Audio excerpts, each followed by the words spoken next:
Selama masa pendudukan Jepang, wilayah Sulawesi dan sebagian besar kawasan Indonesia Timur berada di bawah kendali Angkatan Laut Kekaisaran Jepang. Pemerintahan militer ini cenderung menekan gerakan nasionalis dan republik. Berbeda dengan kondisi di Jawa dan Sumatera yang dikuasai oleh Angkatan Darat Jepang, di mana aktivitas nasionalis justru berkembang lebih pesat. Setelah Jepang menyerah pada Agustus 1945, semangat nasionalisme kembali tumbuh di Sulawesi. Para tokoh lokal mulai menjalin komunikasi dengan pemerintahan Republik Indonesia yang baru berdiri di Jawa di bawah kepemimpinan Soekarno dan Hatta. Namun, lemahnya struktur militer dan organisasi politik di Sulawesi membuat pasukan nasionalis tidak mampu menahan kembalinya kekuasaan Sekutu dan Belanda. Pasukan Sekutu yang terdiri atas Inggris dan Australia bersama dengan KNIL Belanda dengan cepat mengambil alih kembali seluruh wilayah Indonesia Timur tanpa menghadapi perlawanan berarti. Pada 5 April 1946, Gubernur Samratulangi bersama sejumlah pejabat Republik ditangkap. Belanda juga menahan para bangsawan dan tokoh lokal yang mendukung Republik. Meski demikian, perlawanan rakyat tidak sepenuhnya padam. Gerakan bawah tanah terus dijalankan oleh kaum intelektual, gerilyawan pro-Republik, serta bangsawan setempat yang menjalin kontak dengan para pejuang di Jawa. Belanda menuduh bahwa pemberontakan lokal tersebut hanyalah bentuk dominasi politik Jawa terhadap daerah luar. Mereka beranggapan bahwa rakyat pribumi sebenarnya enggan terhadap perubahan revolusioner. Menjelang kampanye militer di Sulawesi Selatan, pada Juli 1946, Belanda menyelenggarakan konferensi Malino. Dari konferensi itu lahirlah gagasan pembentukan negara-negara bagian dalam kerangka federalisme Belanda di Indonesia. Namun efektivitas pemerintahan federal ini sangat lemah akibat memburuknya kondisi ekonomi, gagal panen, serta ketiadaan struktur pemerintahan sipil yang stabil. Sementara itu, Republik Indonesia di Jawa memberikan pelatihan militer bagi para gerilyawan dari Sulawesi dan mengirimkan bantuan pasukan serta logistik ke daerah Polong Bangkeng dan Baru. Menjelang Desember 1946, kekuasaan Belanda di Sulawesi Selatan semakin terdesak dan hanya bertahan di wilayah Makassar. Bahkan, situasi di kota itu pun berada di ambang keruntuhan. Ratusan pejabat kolonial dan warga Tionghoa pro-Belanda menjadi sasaran serangan serta pembunuhan oleh kelompok-kelompok bersenjata pro-Republik. Sementara pasukan Kenil Belanda di Makassar tidak mampu memberikan perlindungan yang memadai. Di ufuk timur Nusantara, laut berkilau keperakan. Perahu-perahu nelayan melintas perlahan, dan di kejauhan, gunung-gunung hijau Sulawesi Selatan berdiri tenang. Tahun itu, 1945. Perang Dunia baru saja berakhir, namun bagi rakyat Indonesia, babak baru peperangan baru saja dimulai. Perang untuk mempertahankan kemerdekaan. Pada 17 Agustus 1945, suara Soekarno menggema dari Jakarta. Kami bangsa Indonesia dengan ini menyatakan kemerdekaan Indonesia.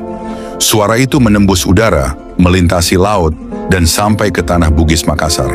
Di setiap kampung, rakyat bersorak, menyalakan obor, meniup seruling bambu, dan memukul beduk tanda sukacita. Namun di Makassar, sukacita itu cepat bercampur dengan kecemasan. Belum sebulan berlalu, kapal-kapal asing kembali berlabuh di pelabuhan. Bendera merah putih yang baru dikibarkan mulai bersisian dengan bendera lain, tanda bayangan kolonialisme yang belum benar-benar pergi. Sulawesi Selatan setelah proklamasi bukanlah tanah yang damai. Pasukan Jepang masih bertahan di beberapa kota, menunggu instruksi Sekutu. Sementara itu, Belanda di bawah bendera NECA, Netherlands Indies Civil Administration, datang bersama pasukan Inggris dengan dalih menyerahkan tawanan perang dan memulihkan ketertiban. Rakyat tahu, ketertiban yang mereka maksud hanyalah jalan bagi kembalinya penjajahan. Pelabuhan Makassar pun berubah menjadi markas militer. Hotel-hotel disulap menjadi pos komando. Di jalan-jalan, kendaraan lapis baja menggantikan suara tawa anak-anak yang biasa bermain di sore hari.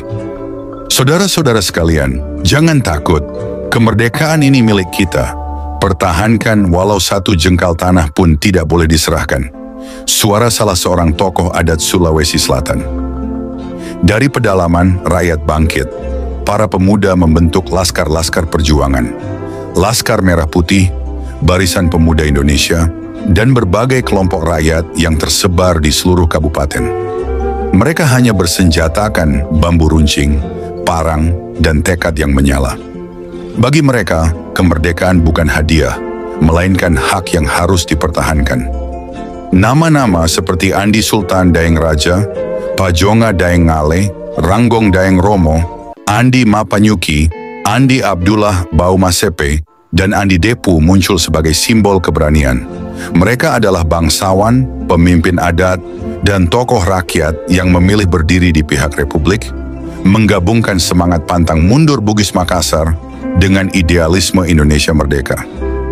Namun Sulawesi Selatan ibarat dua dunia yang saling bertabrakan. Di satu sisi, pemerintahan Republik yang baru lahir berusaha menegakkan tatanan baru, mengorganisir rakyat, menegakkan hukum, menjaga semangat kemerdekaan. Di sisi lain, pemerintahan federal bentukan Belanda di bawah pengawasan Nika mencoba menghidupkan kembali sistem kolonial lama. Belanda mengangkat pejabat-pejabat lokal yang bersedia bekerja sama, memanfaatkan perpecahan sosial antara bangsawan dan rakyat.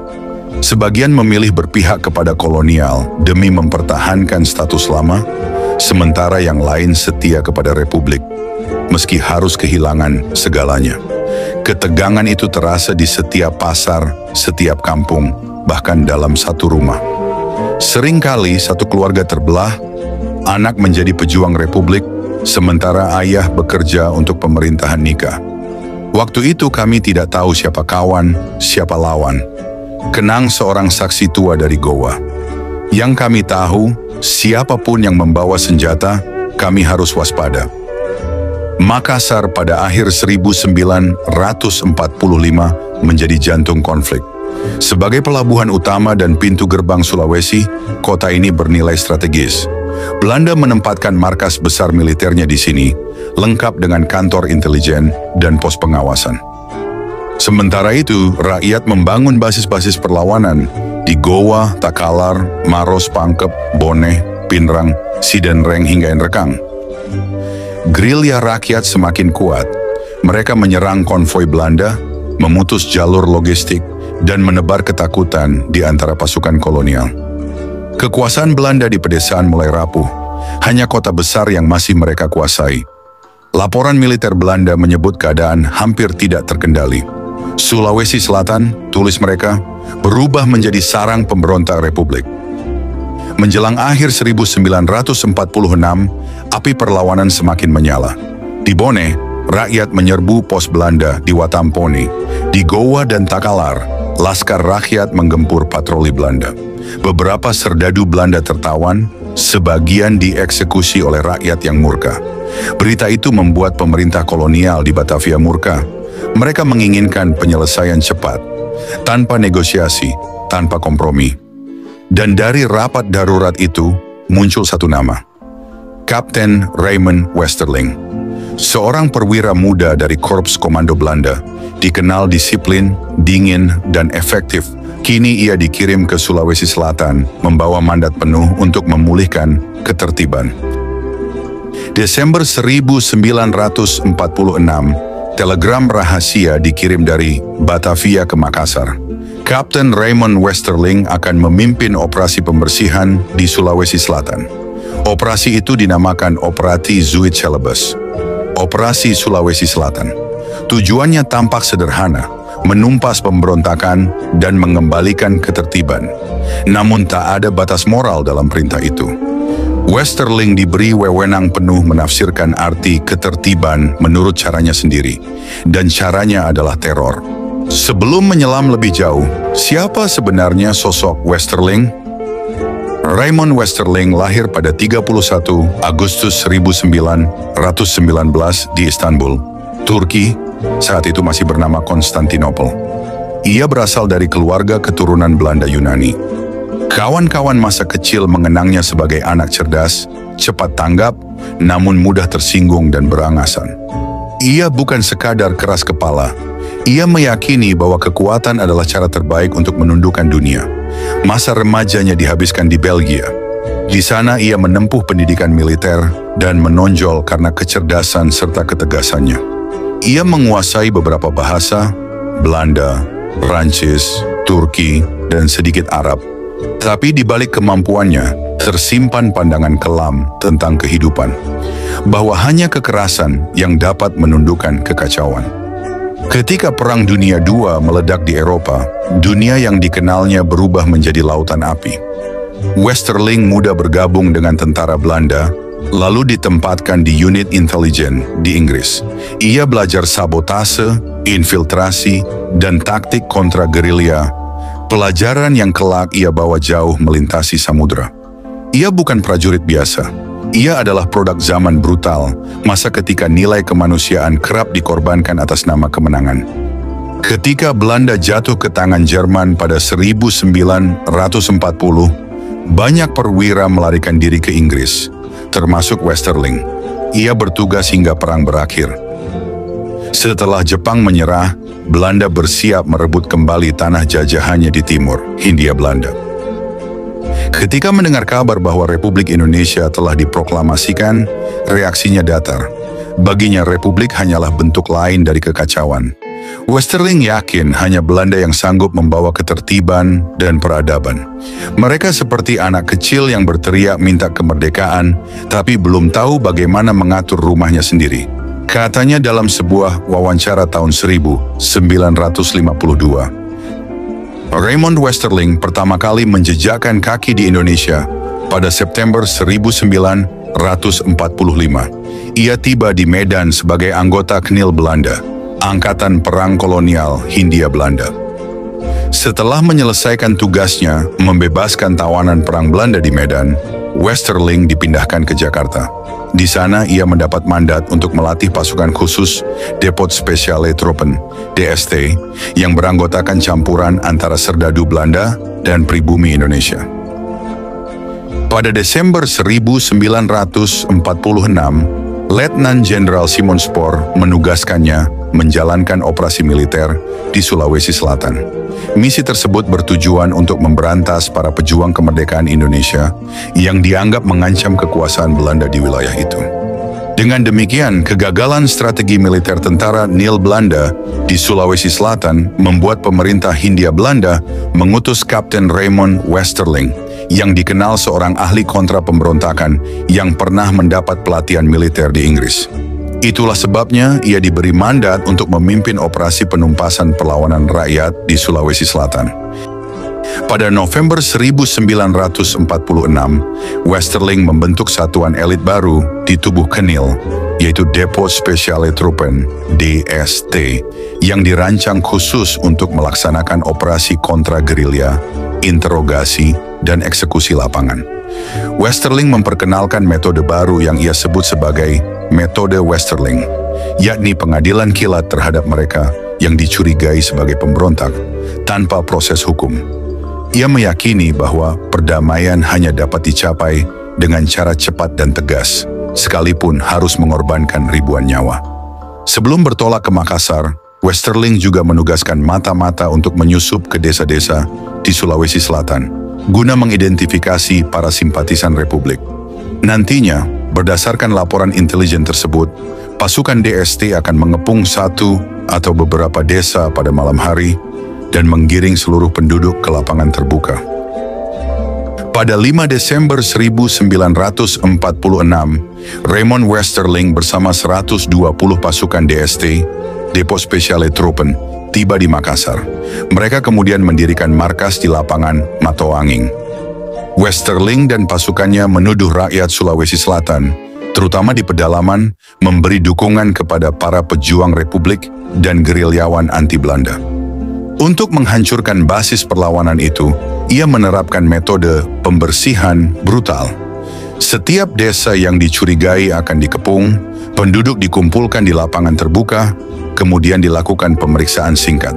Siapapun yang dianggap terlibat dengan gerilya langsung ditembak di tempat tanpa pengadilan. Menurut sejarawan J.A. de Moor dalam bukunya Westerling Orlog, Metode yang digunakan Westerling dalam menjalankan operasinya hampir selalu sama, mengepung dan mengunci wilayah sasaran, menggiring penduduk ke satu titik, melakukan penggeledahan, dan mengeksekusi mereka yang dianggap terlibat dalam perlawanan. Operasi pertama dimulai di Makassar dan sekitarnya, tepatnya pada 11 Desember 1946 di Desa Batua, wilayah timur kota. Westerling memimpin langsung pasukan yang menyisir kampung-kampung di pinggiran kota. Sekitar pukul 4 pagi, wilayah Batua dikepung. Rumah-rumah warga digeledah dan seluruh penduduk digiring ke lapangan terbuka. Upaya sebagian warga untuk melawan atau melarikan diri dibalas dengan tembakan hingga menimbulkan korban jiwa. Menurut laporan resmi pihak Belanda, ribuan penduduk dikumpulkan di lapangan tersebut. Pada tengah hari, pasukan menembakkan mortir dan membakar perkampungan.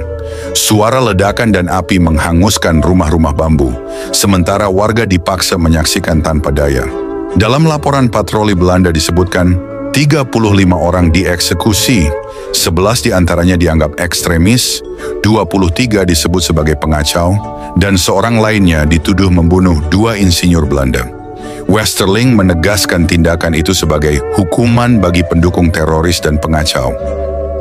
Pada dini hari 13 Desember 1946, pasukan bergerak melalui jalur laut menuju Kampung Tanjung Bunga di bagian selatan Makassar. Jalur laut dipilih untuk menghindari ronda warga, namun ternyata pasukan dihadang oleh para pejuang yang menyerang dengan tombak bambu. Pertempuran kecil pun terjadi hingga keadaan dapat dikuasai sekitar pukul 7 pagi. Sekitar 1.500 penduduk diamankan. Dalam peristiwa ini, 61 orang ditembak mati.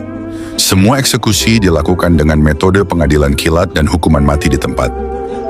Tahap berikutnya berlangsung pada tanggal 14 sampai 15 Desember 1946 di Kampung Kalukuang, Kecamatan Talo, Makassar.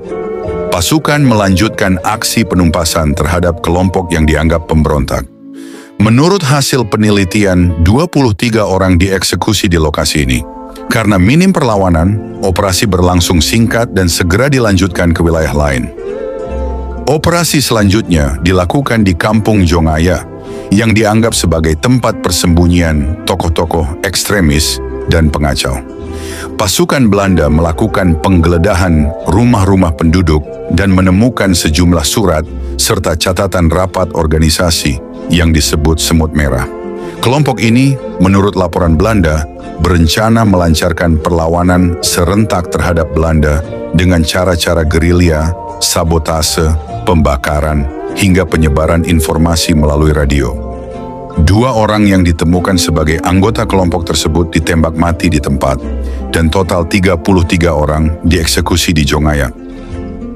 Dalam arsip militer Belanda, Institute for Military History, ditemukan dokumen berjudul Perintah Pelaksanaan Aksi di sekitar Polom Bangkeng. Laporan menunjukkan bahwa sasaran berikutnya adalah Kampung Komara dan Renaya Takalar, yang diduga menjadi markas kelompok bersenjata Lipang Bajeng dan Tentara Pejuang Republik. Pasukan Belanda dengan dukungan 11 peleton KNIL melakukan pengepungan besar. Desa Renaya disebut dihuni sekitar 100 orang ekstremis, sedangkan Komara sekitar 150 personel, Tentara Pejuang Republik bersenjata. Westerling memimpin operasi dari pos lapangan. Penduduk yang dicurigai ditawan dan diinterogasi, sebagian diikat dan dijaga ketat sepanjang malam. Kesaksian menyebutkan banyak warga menderita kelaparan akibat blokade pangan, dan beberapa tewas sebelum sempat dievakuasi. Pada 26 Desember 1946, pasukan Depot Spesial Truppen DST di bawah komando Kapten Raymond Westerling melancarkan serangan besar-besaran terhadap wilayah Goa. Operasi ini dilakukan dalam 3 tahap, yakni pada 26 Desember, 29 Desember 1946, dan 3 Januari 1947. Dalam operasi tersebut, pasukan DST dan KNIL Belanda bergerak bersama untuk menumpas para pejuang yang mereka sebut sebagai pro-republik. Akibat serangan ini, diperkirakan sekitar 257 orang tewas. Setelah aksi di Goa, penangkapan dan pemburuan terhadap warga yang dianggap simpatisan Republik terus berlanjut ke berbagai wilayah lain seperti Pangkep, Baru, Sopeng, Parepare, Mandar, Enrekang, Luwu, Palopo, Masamba, hingga Pindrang. Salah satu peristiwa paling mengenaskan dalam rangkaian operasi Westerling adalah peristiwa Galung Lombok di Kecamatan Tinambung, Kabupaten Polewali Mandar, yang dikenal sebagai pembantaian dengan jumlah korban terbanyak. Tragedi Galung Lombok terjadi pada 2 Februari 1947 dan menjadi peristiwa pembantaian terbesar yang dilakukan oleh pasukan Westerling di Sulawesi Selatan. Pada hari itu, Muhammad Yusuf Pabijara Baru, anggota Dewan Penasihat PRI, bersama sejumlah tokoh seperti Haji Ma'ruf Imam Baruga, Sulaiman Kapala Baruga, Daming Kapala Segeri, Haji Nuhung Imam Segeri, Haji Sanusi, Haji Dunda, Haji Hadang, Muhammad Saleh, dan Sofyan dipaksa berbaris di ujung bayonet, lalu menjadi sasaran tembak. Tak berhenti di situ, banyak warga sipil yang tidak bersalah turut digiring ke tempat yang sama dan dibantai tanpa ampun. Selain korban di Galung Lombok, pembantaian juga terjadi di berbagai tempat lain. Di antaranya Abdul Jalil Salahuddin, Kadi Sendana, Tambaru Pak Bijara Banggai, dan Aco Benya Pak Bicara Pangali Ali. Ketiganya anggota Dewan Penasihat PRI, juga Baharudin, Ketua Majelis Pertahanan PRI, serta Dahlan Cadang, Ketua Majelis Urusan Rumah Tangga PRI. Sebagian korban bahkan diambil dari Tangsi Majeni dan dibawa ke Galung Lombok untuk kemudian dihabisi. 10 hari setelah peristiwa berdarah itu, 8 tokoh penting kembali disergap oleh pasukan Belanda, yaitu Andi Tonra, Ketua Umum PRI, Andi Zawawi Yahya, Ketua Majelis Pendidikan PRI, Abdul Wahab Anas, Ketua Majelis Politik PRI, Abdul Rashid Sulaiman, Pegawai Kejaksaan Pro RI, Anas, ayah Abdul Wahab, Nur Daeng Pabeta, Kepala Jawatan Perdagangan Dalam Negeri, dan Suradi, anggota Dewan Pimpinan Pusat PRI. 7 hari kemudian, Ibu Siti Johra Halim, pimpinan Aisyah dan Muhammadiyah Cabang Mandar, yang juga Ketua Majelis Kewanitaan PRI, turut ditangkap. 2 di antara mereka, Andi Tonra dan Abdul Wahab Anas, mengalami siksaan berat, sedangkan Suradi disiksa secara bergantian oleh 5 serdadu Knil Belanda hingga tewas di hadapan kedua rekannya itu. Tak hanya itu, Kapten Andi Abu Bakar Lambogo, seorang bangsawan Enrekang sekaligus tokoh militer, tewas ditembak oleh tentara Knil Belanda dan kemudian kepalanya dipenggal. Kapten Abu Bakar saat itu bertugas di Enrekang, ungkap Andi Sapada dalam Bunga Rampai Perjuangan dan Pengorbanan yang disusun oleh Markas Besar LVRI. Saudara-saudara, operasi militer yang dipimpin oleh Kapten Raymond Pierre Paul Westerling di Sulawesi Selatan berlangsung selama kurang lebih 2 bulan, yakni sejak Desember 1946 hingga Februari 1947. Operasi ini dikenal sebagai salah satu tindakan militer paling brutal dalam sejarah kolonialisme Belanda di Indonesia. Tujuan utama operasi tersebut ialah untuk menumpas sisa-sisa perlawanan rakyat dan pasukan pro-republik yang masih aktif pasca proklamasi kemerdekaan Indonesia. Dengan memanfaatkan kekuatan pasukan khusus Depo Speciale Truppen, DST, atau yang kemudian dikenal sebagai Korps Speciale Truppen, KST, Westerling menerapkan strategi pembersihan terhadap desa-desa yang diduga menjadi basis gerakan Republik. Operasi dimulai pada 11 Desember 1946 di wilayah sekitar Makassar dan selanjutnya meluas ke sejumlah daerah lain seperti Goa, Takalar, Baru, Parepare, Pindrang, hingga Mandar. Dalam setiap pelaksanaan operasi, Westerling menggunakan taktik represif dengan mengepung desa, mengumpulkan penduduk di lapangan terbuka, serta mengeksekusi mereka yang dianggap terlibat tanpa melalui proses hukum. Aksi kekerasan tersebut menimbulkan korban dalam jumlah besar. Berbagai sumber sejarah memperkirakan bahwa jumlah korban jiwa mencapai puluhan ribu orang di seluruh Sulawesi Selatan.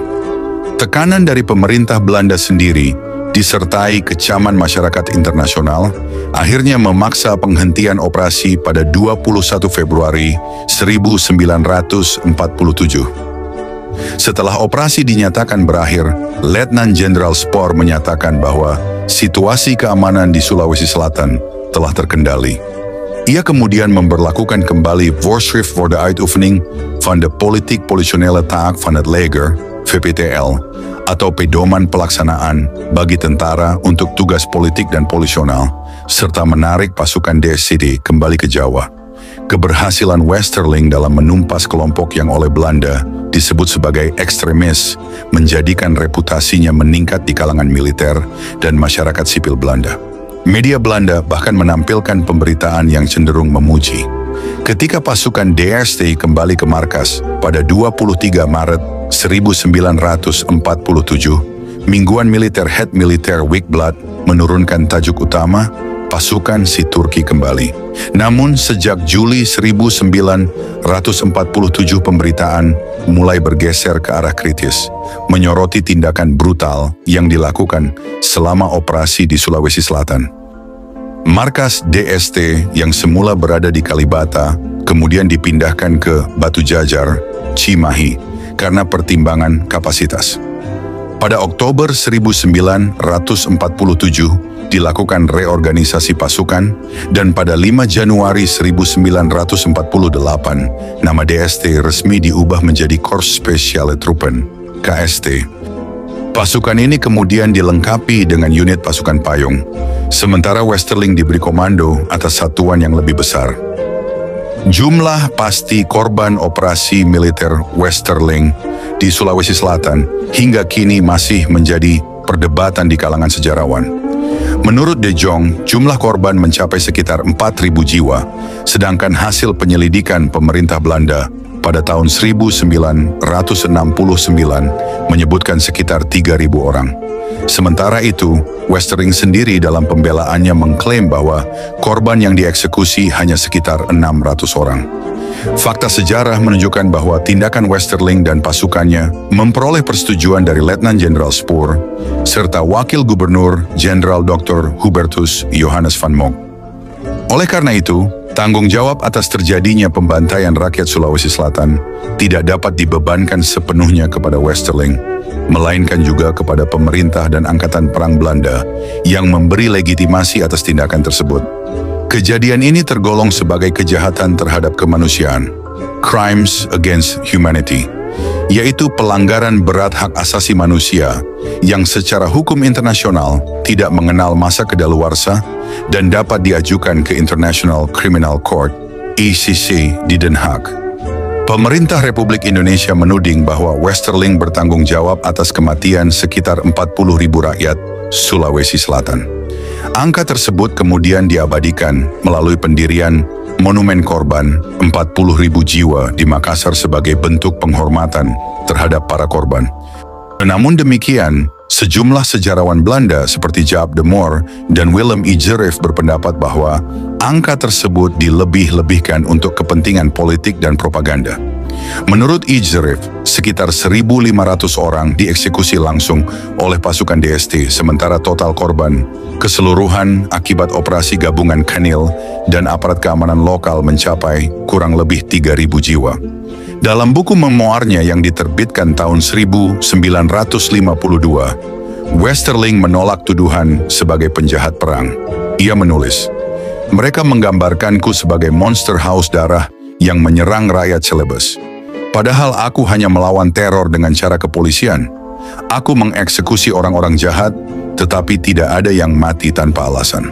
Perjanjian pengalihan kedaulatan antara Belanda dan Indonesia tahun 1949 menyatakan bahwa kedua negara tidak akan saling menuntut atas tindakan yang terjadi selama masa perang.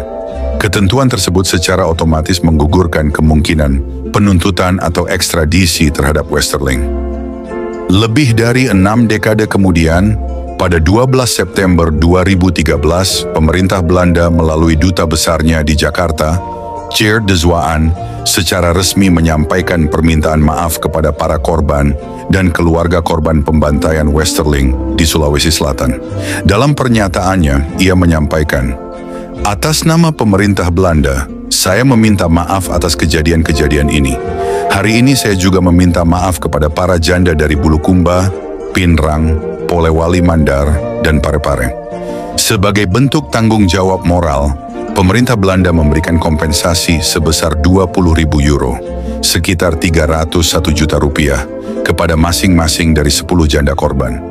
Meskipun tidak dapat menebus penderitaan yang dialami, langkah tersebut menjadi simbol pengakuan resmi atas kekejaman kolonial di Sulawesi Selatan dan merupakan bagian dari upaya rekonsiliasi sejarah antara Indonesia dan Belanda.